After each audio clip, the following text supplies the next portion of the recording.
You mean magenta? Oh, yes, thank you. Anyway, next on our list is Anna. Now, Anna, basically, as BJ said, quasi-recurring character. You usually have merchants in the Fire Emblem series, and they pretty much look like Anna in this game. Yeah, here's the thing about Fire Emblem. We kind of failed to mention this. Every Fire Emblem game, with the exception of a few characters, always has a new cast of characters. They're always brand new characters, brand new personalities. They usually the same classes for different characters. But Anna, here's the thing. Anna is the Nurse Joy, I would call, of Fire Emblem. Yeah, she has tons of sisters. They're all merchants, and they all look alike. And they all have the same name.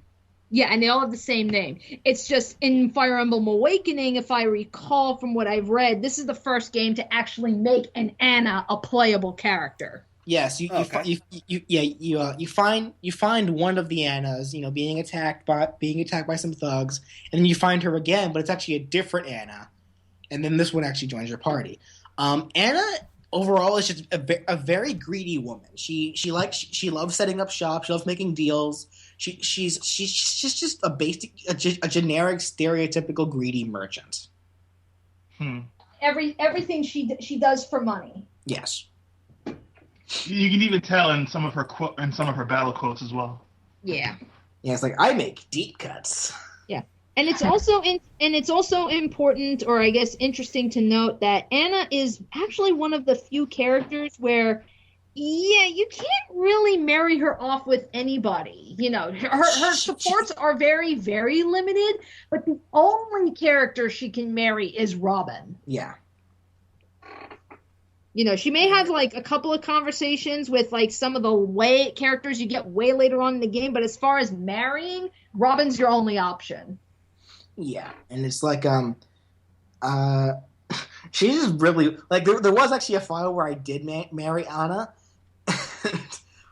I'm still trying to figure out what she's. There was a point where I had them paired. I had Robin and Anna paired together after they got married, and there was a point in one of the levels where they their relationship grew. And Robin tells her, "I love you so much, Anna. I hope we stay together forever." And Anna replies, "I love you too, baby. Let's go into the back room and count gold together." Oh my! I just have to put the DS down for a second and just kind of contemplate that. What does she mean? Oh my! I'll count your gold.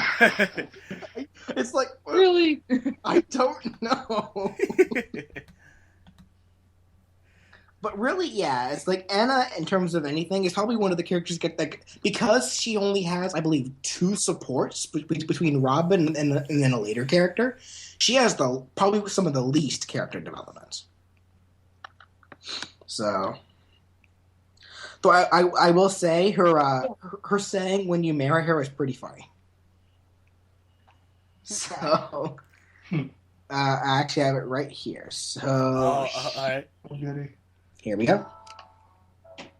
Keep this up and someday I may love you more than money. No, seriously.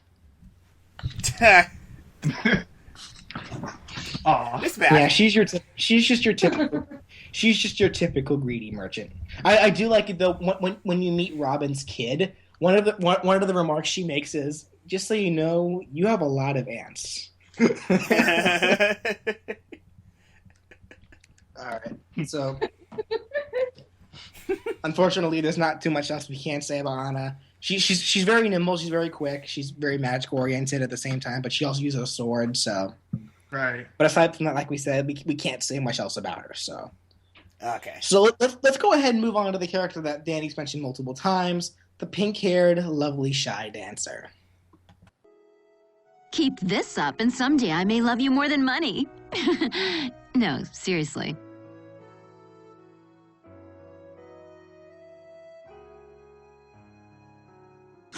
Yay, we get to talk about Olivia! Dat ass! I'm just going to imagine a really big ass and we'll just go on from there.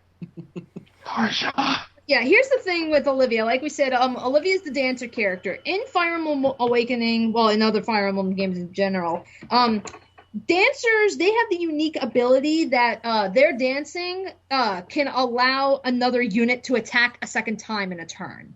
Oh. So, yeah, so basically, that's what her class is. So imagine, okay, here's your dancer. She's here to basically raise morale with her dancing. She is so goddamn shy. Here's the thing: when she on the battlefield, when she's dancing, she's really bold. She's very confident while she dances. But everywhere else, she's just very shy. She's very she has no self-confidence. She always puts herself down. Like despite being such a beautiful dancer, and everyone is always complimenting her. She's just like, oh, I'm not that good. No, my dancing's terrible. I have so much left to learn. Yeah, she's very, very humble. Yeah. And this is where it's like, this is where I was saying, like, with her relationship with Virian, I just find to be so adorable, because it's like, okay, she's teaching her a different dance and everything, but then it's like when you get to the S rank, by this point she's fallen in love with him, but she believes that, it's never going to go anywhere because he's constantly flirting with women and everything, so yeah, I know it'll never work out. And then Virian says, well, I love you with all my heart. And she's like, oh, you just say that to all the girls and stuff. And he's like, I may say a lot of things, but I never tell, I don't tell women that I love them with all my heart. So it's like, aw. Yeah, she's, she I also like the one with Crom, where it's like, because he's the prince, or I guess at that point he's actually the exalt. He's the king. He's the exalt. But it's like, to get Crom to marry Olivia, man, that's like a fucking ordeal. Yeah, that took me a while to figure out. Like to get Crom to America. Because here's the thing. Like I said in the beginning, Crom has to marry somebody by chapter 11. But after chapter 11, here's the thing: you recruit Olivia at chapter 11, so you would think, oh, there's no way to do so. If Crom has absolutely no relationship with any of the other girls that he can marry, and then gains a ton of relationship with Olivia during that battle, he'll marry her right there. Yeah, so basically, while everyone else is off fighting, Crom is, off in the woods getting lap dances. That's essentially what happens. So, sort of, anyway. But she's very sensitive. She's very shy. Like during the scene where like we mentioned before, like when Lucina pours her heart out to Crom, and Olivia witnesses this as his wife, she goes on saying, "Oh well, I just want you to be happy. That's all." And then she just starts bursting out into tears. I thought we would be together forever. Oh no, it's not like that at all. Oh my god. I just felt so bad. If you have if you have Robin marry Olivia, basically he reveals that her biggest dream, like after the war, she wants to open her own dance theater, so that she can her own place to perform for everybody. Yeah. And Robin basically says, all right, I will help you achieve that dream. We're going to build this theater together. Yeah. She is a really big dreamer. Like there's a support she can have with Maribel, where Maribel catches her like practicing to herself. Like she Olivia thinks she's alone, but she's also talking to herself. Like she goes, and the crowd goes wild, ah, and she turns around and see Maribel at the door. She's like, ah, how long have you been standing there? For a while. Yeah. No, Maribel's like, from the beginning, darling. Oh God. We also find out from a couple of supports, Olivia is also a little ditzy. Like we actually find this out in Callum's support, because obviously we've said before about Callum. Callum, it's hard for people to notice Callum sometimes because he has very little presence with him. So Olivia is pondering. I forget what her problem is exactly, because this is one of the first few supports I did between them, with Olivia was with Callum, and like I said, I forget what her problem was, but she's talking to herself, and then Callum replies, but Olivia doesn't know that he's there, And Olivia actually thinks that it was the tree that she was standing next to that replied to her. And Callum's just like, okay, and he just starts talking for the tree, he's ventriloquisting the tree, and Olivia just keeps going back to it for more advice. Yeah. Now, as I mentioned before, her relationship with Long Q. So, Long Q, like I mentioned before, if you try and get him to talk to other women, he's like, very, very hesitant. But when he talks to Olivia, because they both come from Ferox, he's comfortable talking with her. And it's actually really cute just because, he's trying to practice so he can be, he's trying to practice this technique that his lord can do. Like, his lord can basically, like, swing his sword and cut through a flask, but the flask still stays together, like it still holds its shape and everything, and it doesn't spill any water despite that it's sliced in two. And he's been trying to practice this technique, and he keeps getting it wrong, and he's doubting himself. So Olivia is coming in and has to basically, like, boost his confidence and tell him, you're going to be fine. You're going to make our Lord very proud, all that stuff. So, I mean, you do get, not only do you get to see, like, how kind Olivia can be, you also do get some character development with Long Q as well. Yep. All right, so Olivia was definitely one of the bulkier ones to talk about. How about we move to the other pink-haired girl? Sure. I've been in love with you forever. I only wish I had the courage to tell you sooner.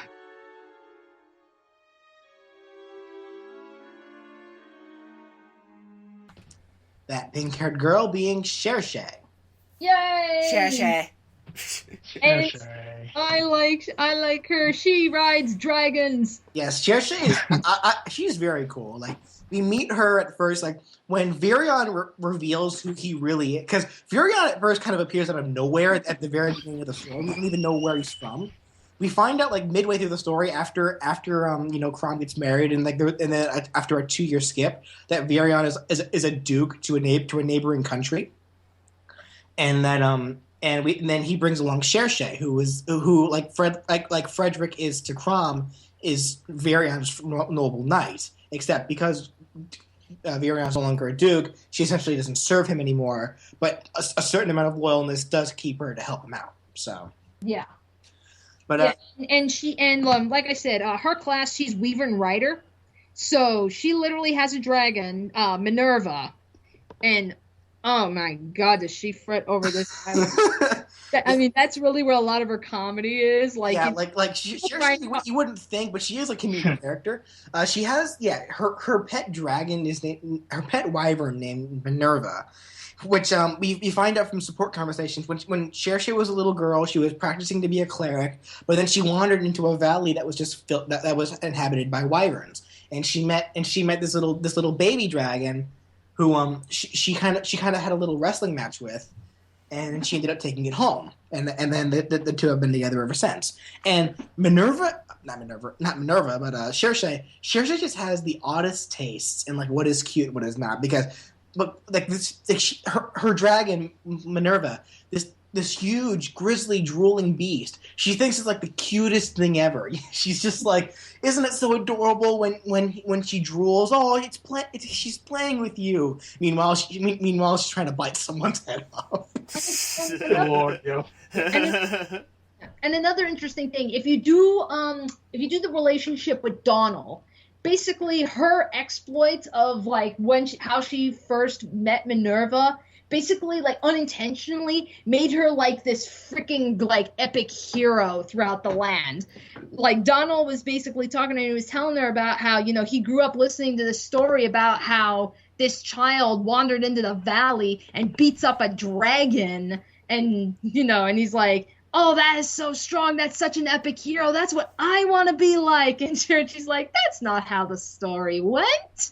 And she basically said, she wandered into the valley at like a very young age. I think she was like 8 or 9 or something. She was like a little kid. And she just befriended this dragon. And she's like, we've just been inseparable ever since. Yeah. So it's like a lot of the relationships when a lot of them are be like, okay, you're trying to get to know her, but at the same time, you got to get on the dragon's good side. Yeah, that's essentially how most of her support with the male characters go. It's essentially, to get to Cherche, you have to get to the dragon.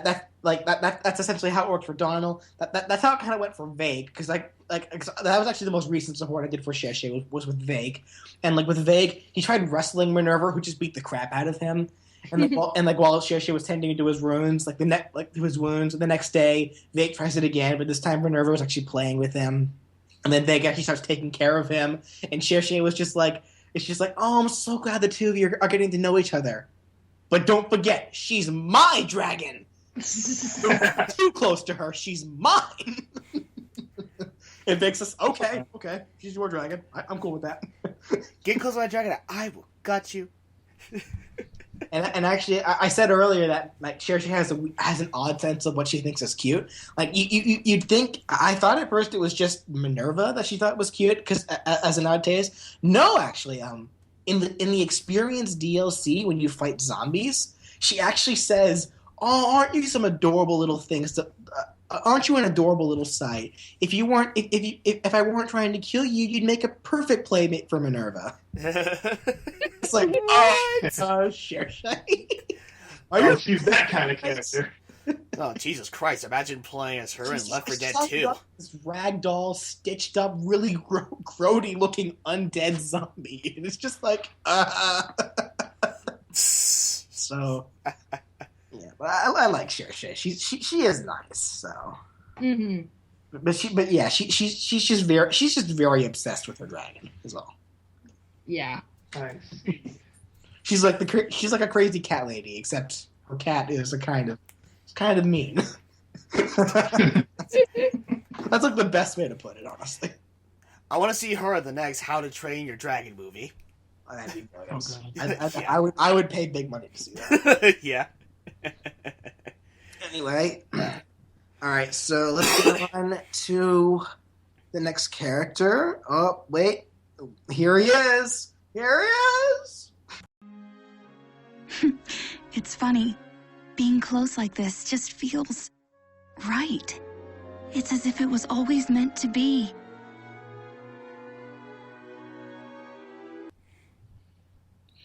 That character being Henry. Yeah, Henry. Yeah, Henry is kind of like Vague. He's intentionally one of the comedic relief characters. And Right, I know. because the guy is out of his fucking mind. How so? Okay, let's see. He shows out of nowhere. He's obsessed with blood and decapitation, and he likes the thought. He likes being in pain, and what else is there? Oh, Jesus Christ. Yeah, if you do the relationship between him and Sumiya, he actually managed to have the two of them switch bodies. And that was actually a really cute one too, because And that was because he wanted to ride the Pegasus. yeah, he just wanted to ride her Pegasus, so he wanted to takes. ride the Pegasus. She wouldn't let him, so he's like, "Okay, switch bodies. I'm riding your Pegasus now." Oh my god. But despite how mischievous we're making him sound, Henry's actually probably one of the nicest guys on all these characters, actually.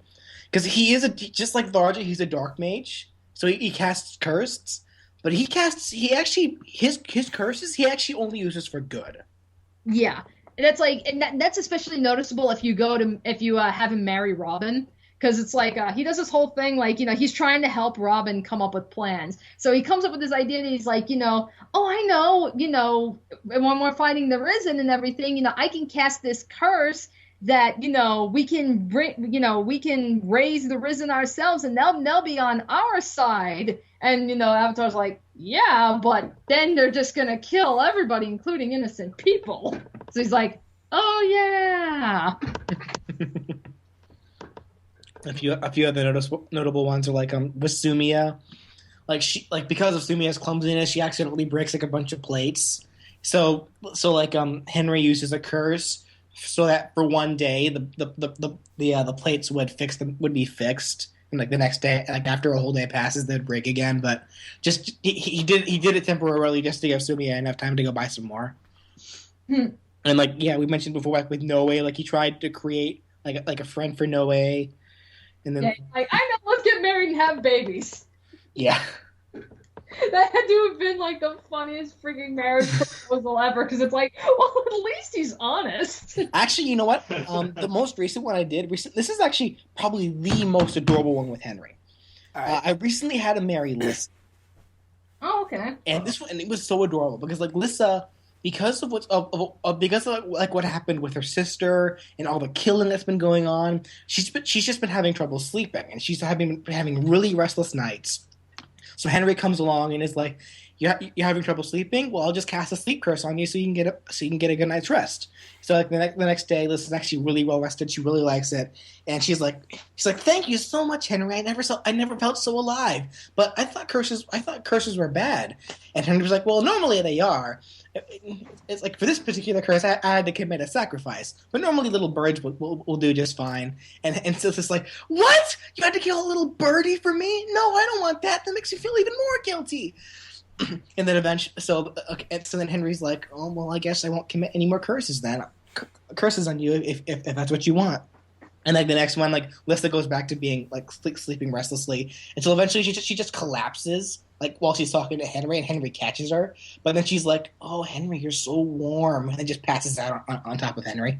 Aww. And then Henry's just like, "Well, as long as she's sleeping, I may as well take a nap myself." And then the S support, they get married because Lissa just loves sleeping on Henry.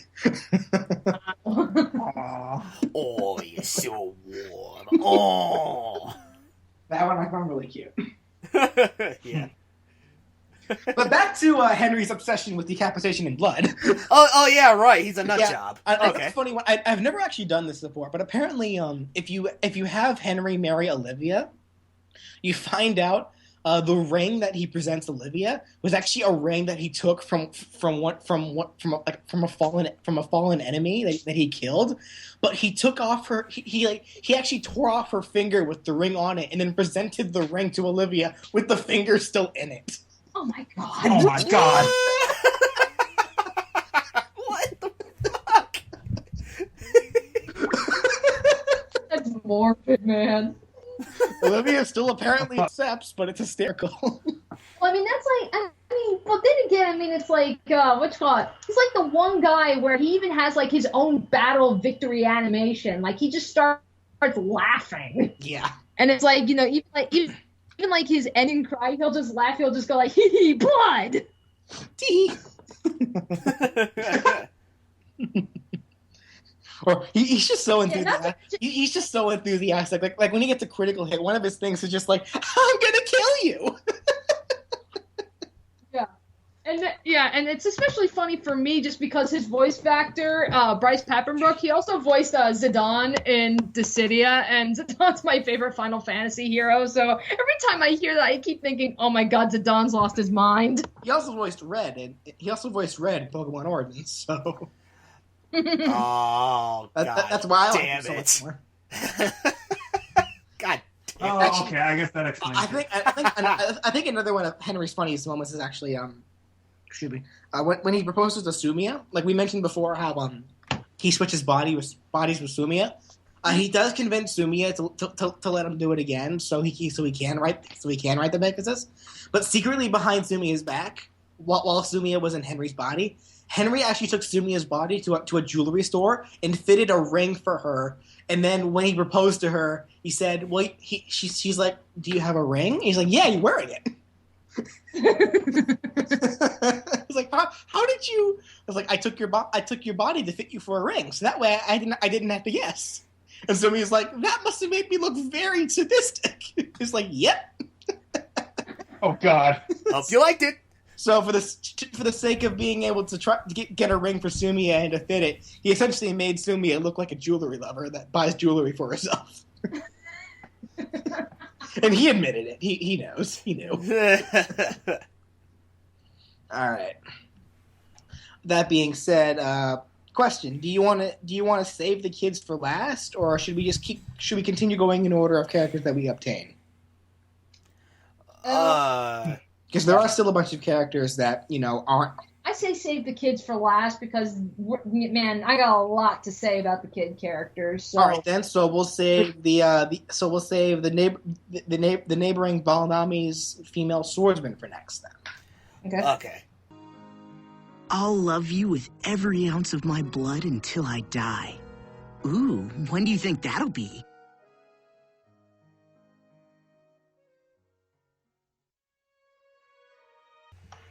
With that, Valmy's neighboring swordsman, or should I say swordswoman, being named Sayri. Alrighty.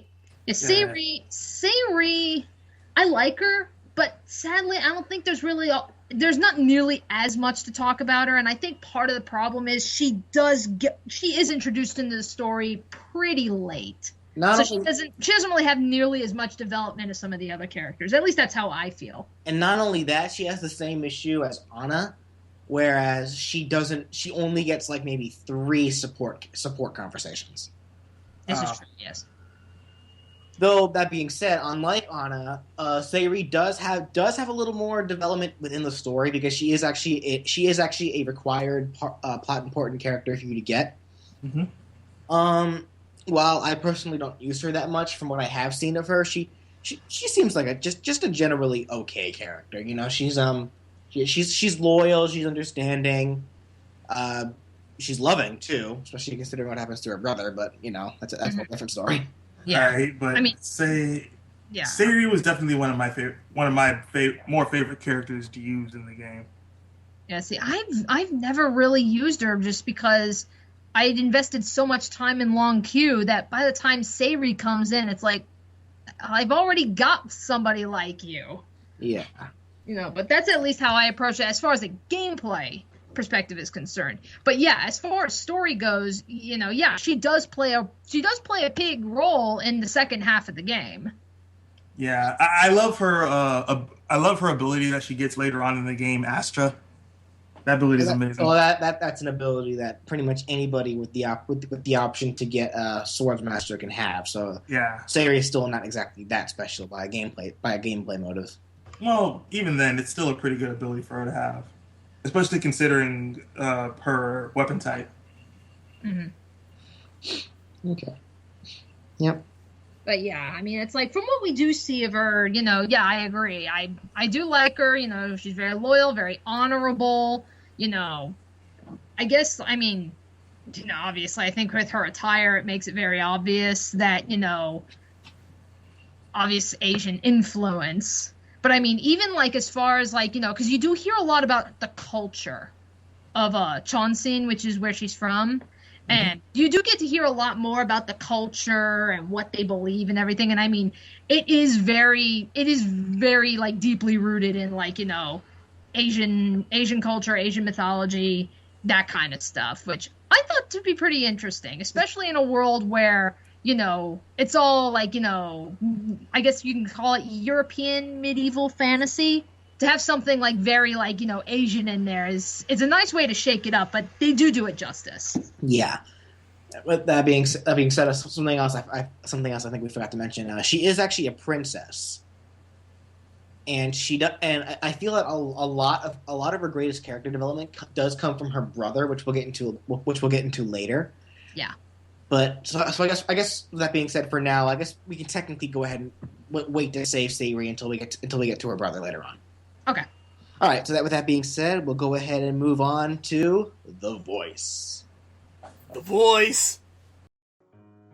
To think my greatest joy would be found within this chaos. Your heart and mine shall be bound forever